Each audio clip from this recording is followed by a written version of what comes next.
তো হাই, সবাই কেমন আছো বলো আমাকে কমেন্টে। আর নিশ্চয়ই জানো আজকে কি, আজকে সবাইকে বলে দিতে হবে না, আজকে নিশ্চয়ই জানো। হ্যাঁ, আজকে জামাই ষষ্ঠী, তো আমরা রেডি হয়ে বেরিয়ে গেছি আমার বাপের বাড়ি যাওয়ার জন্য। তখন রাস্তায় প্রচণ্ড রোদ, প্রচণ্ড গরম। এটা হলো গুপ্তমণিপুরের মন্দির, তো আমি তুলতে পারলাম না তাড়াতাড়ি করে, যেহেতু দেরি হয়ে গেছে তাড়াতাড়ি করে যাচ্ছিলো। তো আমরা পৌঁছে গেছি আমাদের বাড়ির পাশে। তো এখানে দেখো আজকে জামাই ষষ্ঠীর জন্য কত ভ্যারাইটি মিষ্টি রেখেছে, খুব সুন্দর সুন্দর মিষ্টির ডিজাইনগুলো ছিল। তো আমরা ওখানে মিষ্টি নিলাম। আর একে দেখো, এ দেখছে। তো প্রচণ্ড রোদ গরম, কিছু খেয়ে আসিনি, তো 1টা বেজে গেছিলো।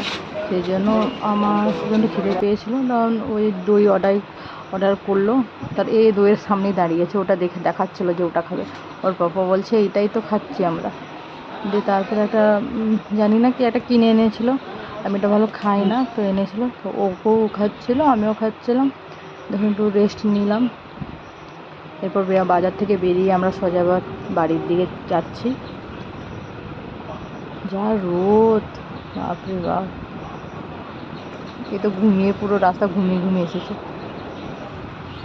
দিয়ে এখন আমরা ফাইনালি পৌঁছে গেছি। এটা আমার দাদা, ওকে আসা মাত্রই নিয়ে নিয়েছে। এবার আগে দিয়ে নতুন ঢালাই হয়েছে তাই নিয়ে যেতে পারেনি, বাইকটা ওখানে রেখেছে।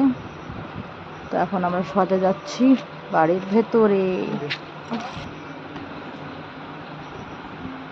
আমরা এখন বাড়িতে পৌঁছে